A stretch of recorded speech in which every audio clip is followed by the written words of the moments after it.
আজ আপনাদের সাথে একটা স্পেশাল মশলার রেসিপি নিয়ে চলে এসেছি। এই স্পেশাল মশলাই করব বাজি মাছ।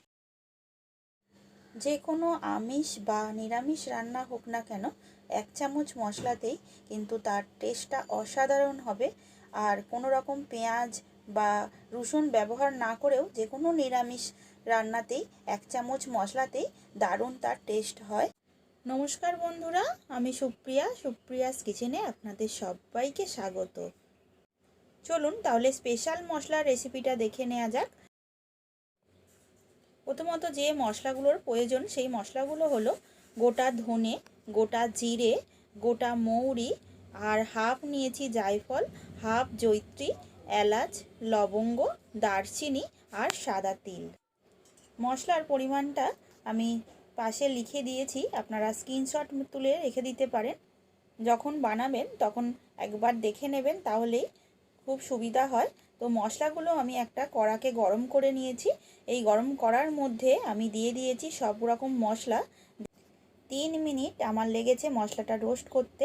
আর কড়াটা অবশ্যই আগে গরম করে নেবেন, পরে মশলা দেওয়ার পর কিন্তু গ্যাসের ফ্লেমটা স্লো করে দেবেন, নাহলে মশলা পুড়ে যাবে আর একটা ধোঁয়া ধোঁয়া গন্ধ বেরোবে।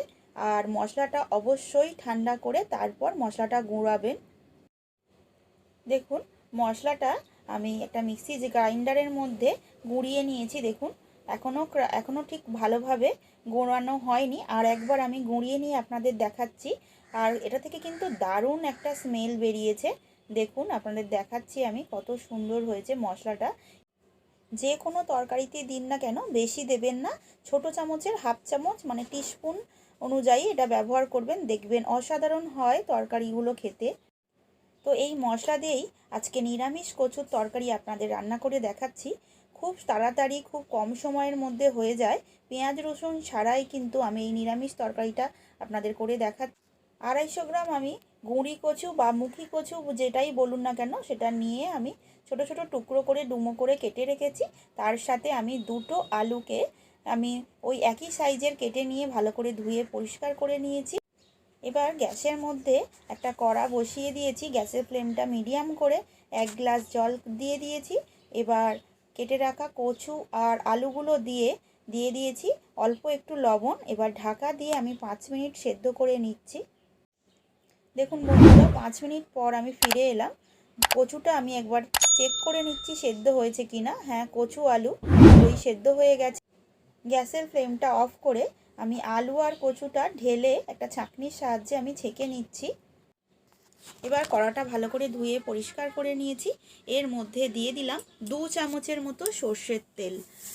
এবার তেলটা একটু গরম হলে দিয়ে দিচ্ছি 2টো শুকনো লঙ্কাকে আমি ফাটিয়ে টুকরো করে রেখেছি, এটা এর মধ্যে দিয়ে দিলাম। আর দিয়ে দিলাম 1 চামচ 5 ফোড়ন। এবার ফোড়নটা থেকে সুন্দর গন্ধ বেরোলে সেদ্ধ করে রাখা এই আলু আর কচুটা আমি এর মধ্যে দিয়ে দিচ্ছি। 2 থেকে 3 মিনিট আমি কচু আর আলুটাকে হালকা ভাজা ভাজা করে নেব।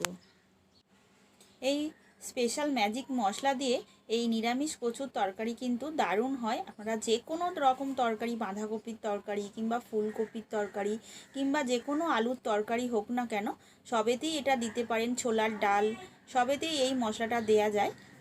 এবার এর মধ্যে আমি দিয়ে দিলাম হাফ চামচের মতো হলুদের গুঁড়ো, দিয়ে আবারও একটু নাড়াচাড়া করে নেব। দেখুন আমি 1 মিনিটের মতো ভেজে নিয়েছি। এবার এর মধ্যে আমি দিয়ে দিলাম 1 গ্লাস জল।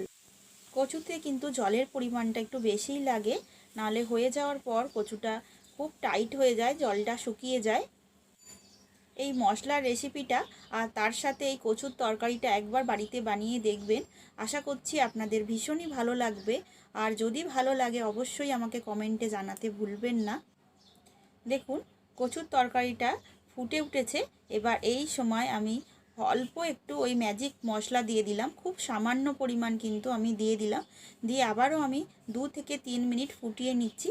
আর প্রয়োজন অনুসারে দিয়ে দিচ্ছি স্বাদ মতো লবণ। ব্যাস, আর কোনো মশলারই প্রয়োজন। এবার আমি ঢাকা দিয়ে 2 থেকে 3 মিনিট তরকারিটা আমি রান্না করে নিচ্ছি। 3 মিনিট পর আমি ঢাকাটা খুলে নিয়েছি। তরকারিটা একবার নেড়ে দেব। তরকারিটা থেকে কিন্তু একটা দারুণ সুগন্ধ বেরিয়েছে। এবার গ্যাসের ফ্লেমটা অফ করে আমি একটা সার্ভিং বোলের মধ্যে ঢেলে নিচ্ছি। দেখুন, নিরামিষ এই কচুর তরকারি এই মশলাটা দেওয়ার ফলে কিন্তু অসাধারণ স্বাদে তৈরি হয়ে গেছে। রুটি, পরোটা যে কোনোর সাথে কিন্তু এই তরকারিটা ভীষণই ভালো লাগে খেতে। আজ এখানেই শেষ করছি, আবার দেখা হবে পরবর্তী রেসিপি নিয়ে। আপনারা সবাই ভালো থাকবেন, সুস্থ থাকবেন, ধন্যবাদ।